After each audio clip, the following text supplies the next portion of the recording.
सच यह है कि हमारे घरों में आत्मदेव भी हैं, हमारे घरों में धुंधली भी हैं, हमारे घरों में गौकर्ण भी हैं और हमारे घरों में धुंधकारी भी है।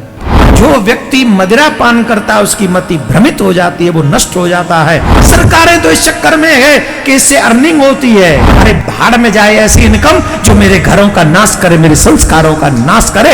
ऐसी इनकम पे हम आग मारे।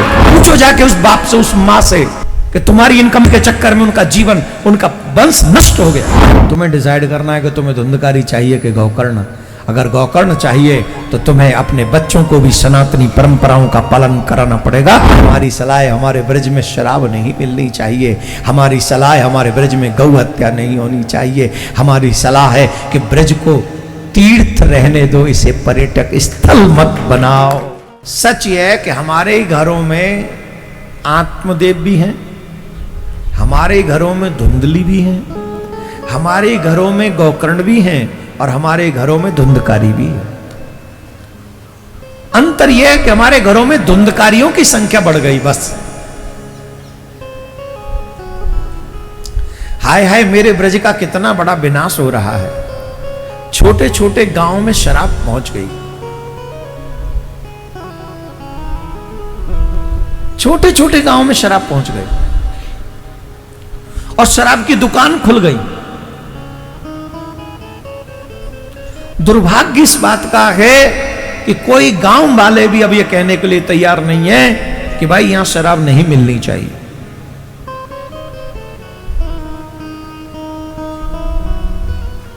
और सरकारें भी ऐसी आ रही हैं कि पहले तो जहां कस्बे में एक आध दुकान होती थी, वहां गांव में दुकानों पे दुकान खुल रही हैं।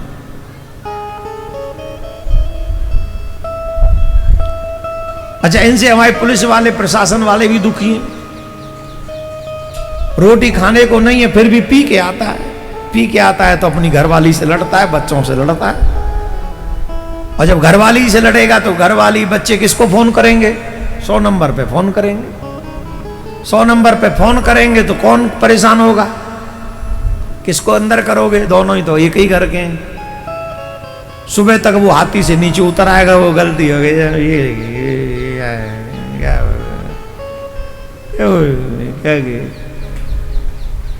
और थानेदार को 2 मारना पड़े। बढ़, देवी से लड़ता है।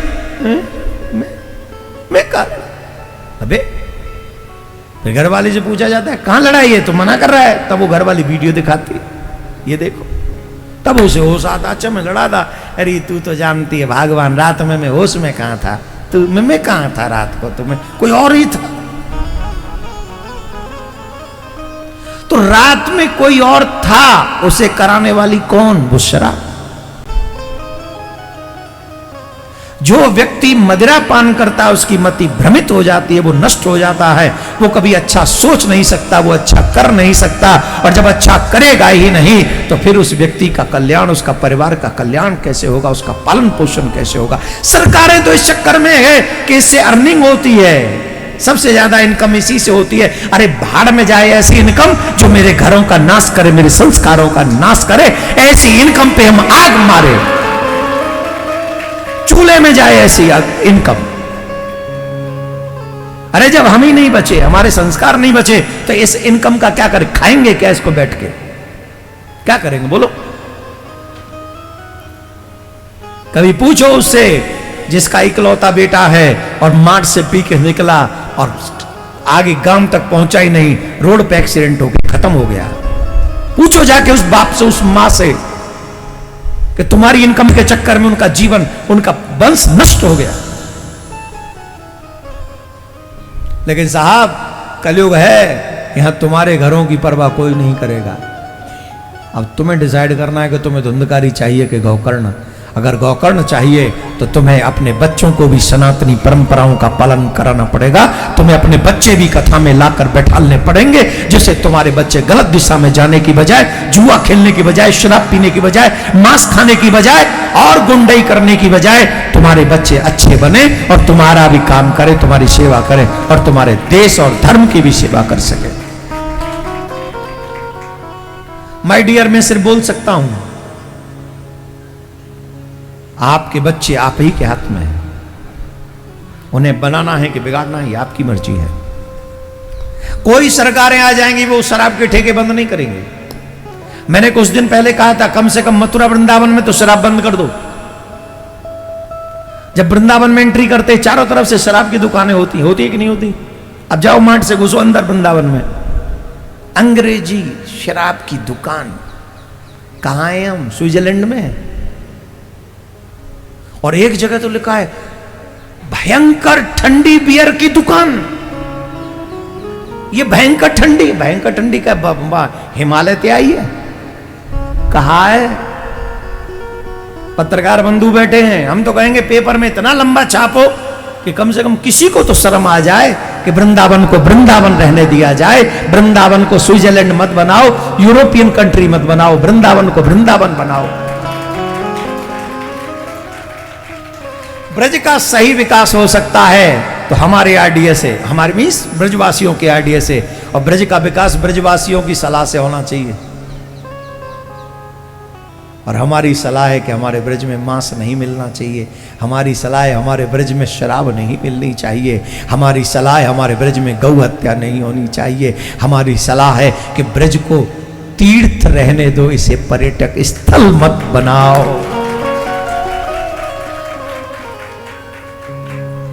सिर्फ सलाह है, मानो न मानो खुशी आपकी, हम तो परदेसी हैं, कहां जाएंगे पता नहीं। तुम रूठ गए तो कहीं बुरी जगह जाएंगे, तुम नहीं रूठे तो ऐसे ही बने रहे है? लेकिन निवेदन है ठाकुर जी, ये ब्रज है ना। अच्छा, शराब महापातकों में से है, सुनो ध्यान से। शराब पीने वाले का प्रायश्चित क्या पता है? जो शराब पीते, ध्यान से सुनो, शराबी ध्यान से सुनो, शराब पीने वाले का प्रायश्चित क्या है? ऐसे ही बोल रहे, अलग ही दुनिया होती है उनकी कसम से। तो जितने भी शराबी हैं मेरी बात सुन रहे हैं, ध्यान से सुनो, शराब पीना महापाप है। कौन सा पाप है? शराब पीना महापाप है, और किसी भी पाप का प्रायश्चित होता है। अब पूछो शराब का प्रायश्चित क्या है? पूछो। शराब को जलती हुई भट्टी पे रखो, कढ़ाई में। शराब को जलती हुई भट्टी में रखो, कढ़ाई में, और उसे इतनी खौलाओ, इतनी खौलाओ, इतनी खौलाओ जब तक वो लाल न पड़ जाए लोहे की तरह, तब तक खौलाते रहो। और उसी गरम गरम शराब को उस प्रायश्चित करने वाले को पिलाओ, और तब तक पिलाओ जब तक उसके प्राण न निकल जाए। जब उस शराब को पी के उसके प्राण निकल जाएंगे, अथवा घी इतना गरम करो, इतना ही गरम हो कि लाल पड़ जाए, और फिर उसे पे पान कराओ, और तब तक पान कराओ जब तक उसके प्राण न निकल जाएं। जब ऐसा प्रायश्चित करते हुए उसके प्राण निकलेंगे, तब शराब पीने के पाप से वो मुक्त होगा। तो कई लोग तो कह रहे हो बाढ़ में जाओ, हमें नहीं करना ऐसा प्रायश्चित। और कौन करे? कौन करेगा ऐसा प्रायश्चित? करेगा कोई? नहीं करेगा। तो फिर क्या होगा? तो जो एक बार प्राण तुम्हारे यहां निकल सकते उस प्रायश्चित करते हुए, इसी शराब का प्रायश्चित जब तुम्हें भोगना पड़ेगा नरक में, तो ऐसे हजारों बार ये कष्ट तुम्हें वहां भोगना पड़ेगा, यही सेम कष्ट। अब बोलो क्या करना चाहिए? एक साधारण सा उपाय, शराब से मुक्त रहना चाहिए। हम भी शराब से दूर रहें, हमारे बच्चे भी शराब से दूर रहें। हमें ऐसा कोई पाप नहीं करना चाहिए जिसके कारण हम ठाकुर जी की नजर में पापी घोषित हो जाएं, पापिष्ट साबित हो जाएं। ऐसा पाप नहीं करना।